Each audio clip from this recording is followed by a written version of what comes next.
Greg, good to Hey, see you. how are you? Good about Good to yourself? see you.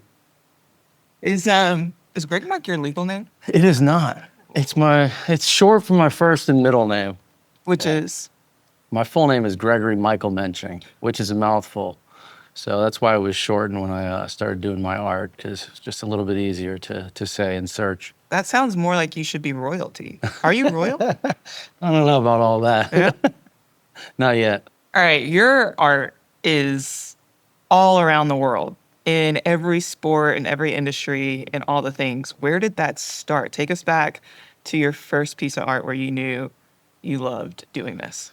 Yeah, I mean, when I grew up as a kid, I've always been just so intrigued by like the creative world in Where'd you grow general. up? Was born in Danbury, Connecticut, Okay. so up north. But I spent a lot of time up and down the East Coast, South Florida, as well, and then landed in Atlanta. But as a kid, I mean, I was always drawn to just colors and graphics and art that I would see on the walls as a child, like in Connecticut and going down to New York City on the trains and the graffiti.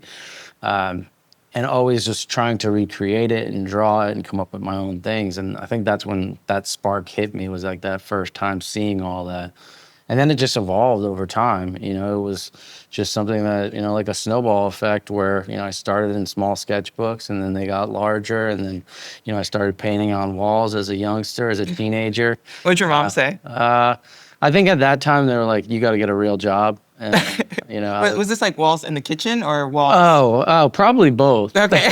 I was painting on anything. At 20, you're like, Yeah, anything I could Yeah. find. I mean, my garage to outdoors to buildings to wood I would find to, found objects, anything. I think that's always just been in my nature, is to just, kind of create what's coming out of my hands. It's in my mind, and it's just my process. So. yeah. Did you have, you spoke of your parents telling you to get a real job. Who was a mentor that you had that said, no, this is going to be your job? Yeah, I think growing up, I've always like looked up to other artists, the Keith Harings and Warhols and Dali, like those were my favorite artists growing up. So I knew it was possible. I just had to figure out my own way and my path. I grew up in a somewhat creative household. My father, he builds scenery for Broadway. Really? So yeah, growing up in his shop when I was a little kid, he was, he's an entrepreneur and started from the ground up. And I used to he would sit there and be building the scenery, working till late hours of the night, and I'd just be given markers and paper and cardboard and wood, and he'd just be like, hey, stay busy. I got to get these jobs done so we can get these bills paid. And for me, that's all I had. I wasn't. I didn't have a lot at the time, and it was just me and my imagination. Yeah, imagination is one of the things that I feel like we're trying to hold on to in today's world. Tell me about your imagination as a young kid. How did, Yeah, I mean, how did that grow? Yeah, I think it's always just been wild. I have a tendency to I draw a lot of characters, so I'm constantly like seeing faces and everything, right? I'll be driving down the street and I'll look at a building and, it has two windows and a grate. And to me, I'll be like, oh, that's a face. And I want to paint the building and bring it to life. I don't know. I think that's just how my mind's always worked. Like I always look at things and try to turn it into something else. Just as a young kid, and still to this day, I've done that a lot, where I've painted murals on buildings and kind of brought them to life visually and make them speak more than just the architecture. Tell me about Larry. How did Larry come about? Yeah, so it was just, I used to just draw these reoccurring characters, and it was this chip tooth character that I continued to draw, and this is about, like 16, 17 years ago. Why chip tooth? I don't know, well, there's a deeper story, but Okay. probably not for camera. It's more personal. But for me, I don't know. Like I kept doing this reoccurring chip tooth character because I had, a chip tooth at one point, and it was just on a lot of my art. And then I remember at the time, this is when like social media started becoming popular, and my art career started becoming popular. And back then, all the emojis, or sorry, not the emojis, but like the profile pictures were all squares, right? So I had my art and these characters, and I was shifting it around on there. And for some reason, the square kind of the mouth fit perfectly in the square. And I also, at the time, I had to get stickers made, and I was, a broke, starving artist. And I'm like, the cheapest sticker available was a square sticker. It wasn't die cut, so I couldn't get my whole character done. So same thing, I was moving around the template, and the square kind of fit perfect. And that's kind of like where the Loudmouth icon, which is now, on golf balls and Yeah, everywhere. This is on such a cool yeah, collab. thank you, on stickers, all over the place. It started from that one sticker and that profile icon that kind of became my brand and kind of what I'm known for. That's in a lot of my art. It's interesting because I've only met you here and there and know you more through friends than Yeah. anything. And I would say whenever I see your art, I do see a little bit of you. So I feel like I know you more than I've ever experienced in Yeah. person because of your art, which is a beautiful gift that I feel like you've given to the world. Thank you. Yeah, I mean, I look at it too, like a lot of times, like when people get to know me, I have definitely like a loud personality, but I think like a lot of times people that just first meet me, I'm kind of a little bit reserved. So I do live kind of vicariously through my art, where it's like a lot of times the expression of my art feels like how I feel inside. So some people see it and they're like, "Oh, I get it. Once I know this guy, like, yeah, this is kind of how he is." But like a lot of times when they meet me at first, they're kind of like, "Oh, he's a little standoffish. He's quiet. I wouldn't expect that on his art." I mean, I feel like one of the greatest art pieces that I've been able to see is your gallery Yeah. that opened last year. Is that correct? Yeah, we're ABV? right about a year. So I opened the first one, ABV, 16 years ago in Old Fourth Ward. And then last year, we completed a 4-year renovation project on a church that we remodeled for, and yeah, it's been open for about a year now. And So thank you. cool. Where did that vision come from? Probably about 4 years ago, I wanted to expand because we had this 1,200 square foot gallery in right Old Fourth Ward, right near Inman Park, and we just kind of outgrew it. We were doing shows there, hundreds of shows over the years, and I knew we needed a larger space. I wanted to have a space that was kind of like a creative hub that had everything that I do under it, because, most people always see me as just the visual artist, the street artist, that does the collaborations. But, I also own ABV, which is a gallery. We work with, close to 600 artists globally, all different styles, a lot of local artists. A big part of what I enjoy is, not just me painting and putting art out and, getting the crowd reaction and selling work, but also supporting local talent is big for me. Giving people a chance to see artwork that they might not see if they don't have the ability to travel. We take pride in giving locals a place to showcase their work, but then also bringing in international artists to Atlanta to bring more culture and arts to the city. So, but yeah, that space was a crazy undertaking. I was looking at buildings for a few years, and then my realtor at the time called me up, who was helping me find the space, and was like, "Hey, I think we got the perfect spot." Perfect. Because we looked at like 4 or 5 buildings, and we'd go in one and there wouldn't have a roof. And they'd be like, "Oh, you could make this work, but you got to build a whole new roof, and there's no plumbing." And so we went in this building, and I met Miss Shirley, who was the lady who owned the church. She's such a sweetheart at the time. They were kind of transitioning out of owning the building, and she was just so excited that it was getting transformed into an art space and not getting knocked down and turned into apartments or a bit, just getting rebuilt. So it was really sweet, like the whole process. Just an art piece for her. Yeah, yeah. And then she came out to the grand opening, and so it was good. And the neighborhood loves it because it's right in East Atlanta Village. And I have my design studio in there where I do all my design work with collabs and brands. I have my painting studio downstairs where I do all my fine artwork. And then we have a 5,000 square foot gallery space that we showcase all the work in. We do events. We do, everything from music to art to pop-ups to maybe a golf pop-up. Yeah, we've been talking about it. My big Bieber just did something really cool. Yeah, I know. My big dream is, to, do a whole putt-putt course in there and have a simulator and do all turf on the ground. So I'll wait for that invite for sure. Let me know. Let's make it happen. I mean, your art's in so many different communities. As you said, internationally, you're just coming off of painting everywhere. What does it mean to you to not just paint in communities, but be a part of the community and uplift communities? That's a huge mission for me because it's, super fulfilling as an artist. Like, I think art extends beyond just me creating and because I think that's very self-centered. I do love to do it because it's my passion, but I really enjoy giving artists opportunities as well. And, going into communities and working with them and creating art that people can enjoy that lasts after I leave the city. I've had a lot of people that'll hit me up on Instagram, social media, that say how they drive by a mural, which used to be just a blank concrete wall, and it brings joy to their boring, drive to work or when they're Yeah. sitting in traffic. Art has the power to inspire, and that's something that's really special. So any way that I can help, whether that's with time or resources or connections or funding, like something that I always try to do.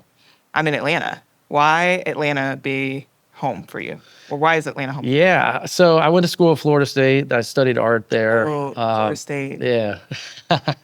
Okay. So I used to come up to Atlanta on the weekends because I just got, the whole college scene. I did about 2 years of, the whole party college aspect, and I just got burnt out on it. And I was, a creative artist, so I was like, I need to go to a bigger city. I need to explore, love Tallahassee, but, at a certain point, there's more out there in the world for me to Yeah. experience. So I used to drive up to Atlanta on the weekends, just spend the weekends here, going to the High Museum, going to Really? boutiques, going to events, going to art shows, painting work on the streets and whatnot. And I just fell in love with the city. I think why I love Atlanta, me being from Connecticut and then growing up, spending my high school years in South Florida, it kind of feels like I'm kind of, met in the middle somewhere there, because it's like a city within a forest, right? Yeah. So I think the forest aspect, is kind of like my love for Connecticut and up north with the trees. And then I think it's a little bit warmer, which kind of reminds me of South Florida.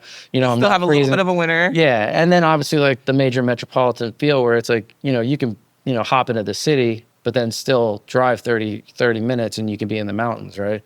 So I think for me, that's what made me attracted to Atlanta. And I think at the time also, I was just like, it felt like there is, a lot of opportunity in Atlanta. And I loved like the diversity of Atlanta. I grew up listening to like Outkast and a lot of rap music, and, I still DJ. And so music has always been a huge part of my life. Like I remember growing up in South Florida, just banging Outkast in my room on these, huge subwoofers. And my mom would come in and be like, "What are you doing? Turn it Turn it down." So I've always had like huge love for Atlanta just because of like the whole music aspect. And when I came up here, there wasn't a ton of street art at the time. We had a good graffiti scene, but murals just started becoming popular. There was a bunch of like mural festivals that started, and I was able to get involved in those. So there was a lot of blank walls too. So Did you start with murals or would?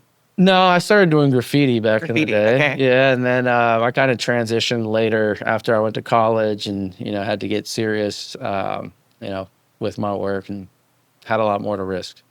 I mean, talking about risk, but more so talking about what you were alluding to earlier of things kind of getting in your head. What is a big swing, a big chance that you took in your career that's paid off? I think going full time with art, because I used to do design work, after school. I was doing consulting, design work, graphic design work, illustration. And I remember I was in my 20s and I was just like, I need to go full time as an artist. So for me, that's a big swing moment for sure. Because, at the time you're like, I don't know how I'm going to pay my rent. Is this the worst decision of my life or the best decision? And, luckily it was the best move that I made, to believe in myself and trust myself and my instincts. I think the second thing would be, the building, the purchasing of this building and going all in and That's risking. a recent one. Yeah, yeah. So, and I think that's something I'm always thinking of and also struggling with, is like moving the goalposts forward, right? And like, trying to go farther and do better and step it up a notch and not be stagnant. And I think that's just like as a creative person, or an athlete or whatever it is, you're constantly thinking about, how do I hit the ball farther? How do I how do I push the goalposts forward? Like, how do I do better as an artist? And, you have to continue to do those moments. Otherwise you're going to get stagnant, right? Coming from Connecticut, listening to so much Atlanta music, being here in Atlanta, and now one of your great friends, Dallas Austin, who is one of the orchestrators of the sound of Atlanta. What's that like to get to collaborate with people like him? Yeah, so I've probably known Dallas close to 20 years now. We first connected before I got serious about my art in Atlanta, and I was still doing a lot of the design work. He had a brand called Rowdy, which was his music label and also a clothing line. At that time, he needed somebody to come in and do the art and design work with it. So I linked with Dallas. We became great friends, and we worked together. We still work together to this day. But yeah, I was designing all the Rowdy clothing for years. I was living over in China, and we were making clothes over there. We were flying to Vegas to do trade shows together.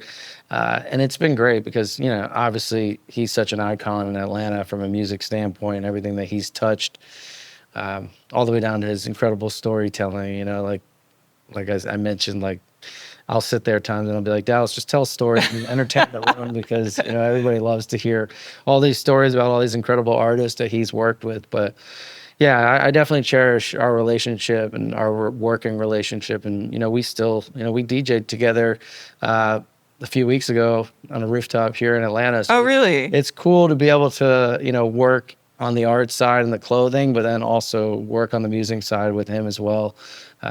And I think that's what's cool about Dallas is he's a true creative. He's a true artist. He touches not only music, but he's into fashion. He's into art. So I think we have a lot of mutual respect there, and a lot of things to talk about. When we get together because it's not just one thing; it's all aspects of creativity. I can only imagine y'all's conversations. Two icons living. Yeah, it gets wild at times, but it's a good time. We love hanging out. As an artist, where do you pull your creativity from, and what are hobbies and things you do Yeah. outside? Since it kind of started as a hobby. Yeah, I mean, I think I get inspiration from everything I do, and I know that seems a little cliche to say, but like I always say that I feel like I'm constantly like it's like I have like the red light in my eye and the corner of my frame that's constantly recording and blinking, because it's like even when I'm in this room and I'm looking around, and it could be anything from the flowers or a vintage statue or all this stuff is getting processed. It's getting So you saved had to my Meta hard drive. glasses before Meta existed. Exactly. Yeah. Got it. No, but I do feel that way. It's like when I travel, like I always say I love to travel because I feel like you have a sense of like alertness. Yeah. I don't know if you ever notice, like when you're driving in your normal routine, you almost sometimes, I know with me, I'm like, Autopilot. yeah, you're like, was I just driving for 15 minutes? Because I don't even know if I was looking at anything. You- Because you're so in your You're at head. home and you're like, how did I Yeah. get here? Yeah, but then like you go to, you're out of the country or out of the state or another city. I feel like you're so alert and everything's new. You're kind of processing things a little bit different and analyzing things in a format that you don't typically do. So like I love to travel because I feel like I'm always like I'll look at a stop sign or a street sign and the typography or the letter layout and the colors or it could be anything that I see. It could be an advertisement, it could be a billboard, it could be a graphic on someone's shirt. But I think when I'm traveling, my brain is definitely like in alert mode and like Yeah. hypersensitive. So I definitely love traveling. I mean, in terms of hobbies, obviously I play golf, which is like definitely one of those things where people are like, wait, you're an artist? You play golf? That makes no sense. Because they're like, Golf is aren't art. artists just supposed to like, sit around their house and whatever? I'm like, no. How did you get into golf? So growing up in South Florida, my stepfather, he started playing golf in Connecticut before he moved to South Florida. He moved to Palm Beach Gardens. Oh, nice. So, Yeah. Obviously. Comes with it. And I wish as a kid would have been more into it, but like it was the only thing that like, he would always be like, let's go play golf. And I'd be like, oh. And now I'm like, man, I wish I would have like, Yeah. because now I'm trying to improve my game. And I'm like, man, if I would have just took his advice and played with him every single Saturday he asked and listened to all his tips, I'd be crushing it. I will say, starting out a little bit younger Yeah. doesn't really make a difference. Yeah, right. Still bad, no, Yeah. but that's Well, I mean, we had fun. I got introduced at an early age. And then I think as I got older, I looked for activities that weren't art related or weren't creative based. I mean, not saying you don't have to be creative to play golf, because I do think golf is a creative sport. But just like getting out of the studio or getting out of the gallery or not being in a music venue or something, in that nature. So I definitely got way back into it as I've gotten older and, love the game. But, I play golf, I snowboard. I've chilled on the skateboarding because I can't break my wrist. This is my money maker. yes, that is insured. Yeah. I mean, at least when I snowboard, it's, it's a little more tame and I have wrist guards on and all that stuff. But yeah, skateboarding is a thing of the past. But yeah, I try to, and getting out in nature. I love running. You know, I feel like it definitely helps too to kind of get in your head and Very therapeutic. yeah, work thoughts out and natural. You know, the runner's high is a great thing. It's it's great for you. So I enjoy that stuff. With traveling, with the hobbies like golf, what's one of the craziest locations that you've gotten to put a mural up? Craziest location, 100% is in the Swiss Alps.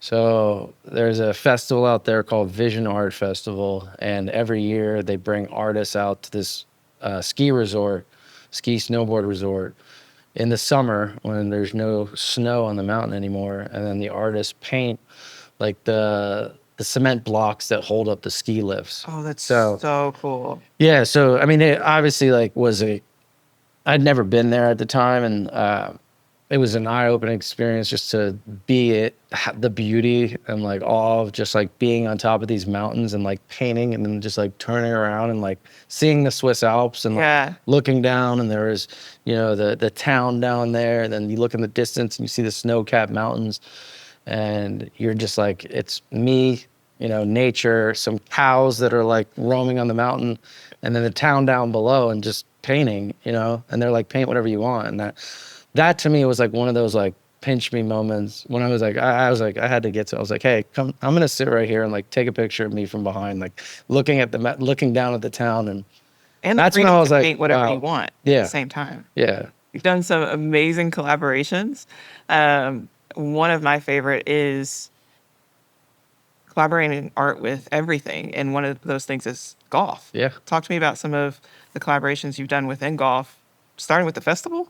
Yeah. So we launched a festival that was kind of a combination of art, music, golf called Party Tour. So we did that. We did two of those. We did one in South Florida, right near Palm Beach, and then one in Phoenix, Arizona. And Is it was, Jacob Galladay yeah, part of that? yeah, love Jacob. He's actually a business partner in it. Oh, Yeah. so- And the format was, people come out, hang out, DJs are playing, live artists are painting murals inspired by the game. People go play around, they come back, tournament style. We have some gifts, prizes, all, art related, sports related. People hang out at the clubhouse and it turns into more of like a music festival. So that was a lot of fun. Yeah, we did two of those and hoping to do more of those in the future. But yeah, that was, probably the first, I guess, collab or, real movement from my side and ABV and, our company and my brand into the golf space. And then most recently was the collaboration with Vice Golf. This is so cool. Thank you.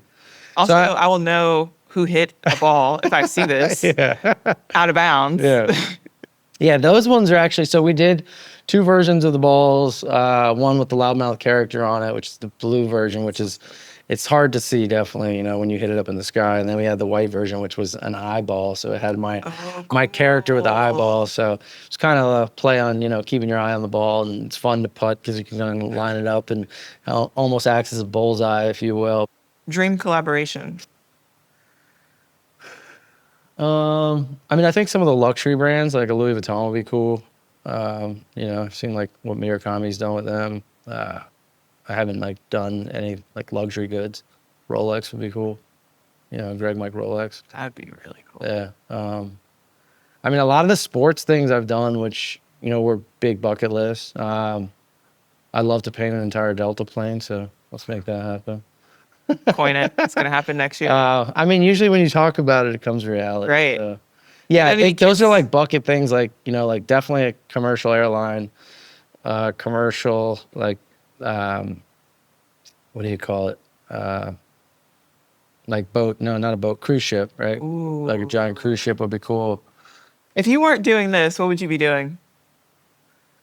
Probably something, I mean, I've always loved music, and, action sports. So, I mean, like I said, I DJ, I produce music. And I have a music project on the side that's more electronic music. I've painted a lot of these festivals, so I think probably something more in the music space.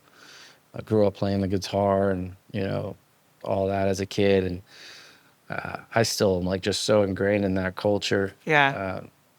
And yeah, obviously like snowboarding or something like that, but probably Olympic snowboarder. past the age at that point now. Never give up hope. You never know. Exactly. What's that? Yeah. What am I talking about? Well, thanks for not only having your $1 million smile, but giving it to the world Oh, via thank your you. art. So I Thank you. appreciate it. Yeah, it Thanks was for a chatting. great chat.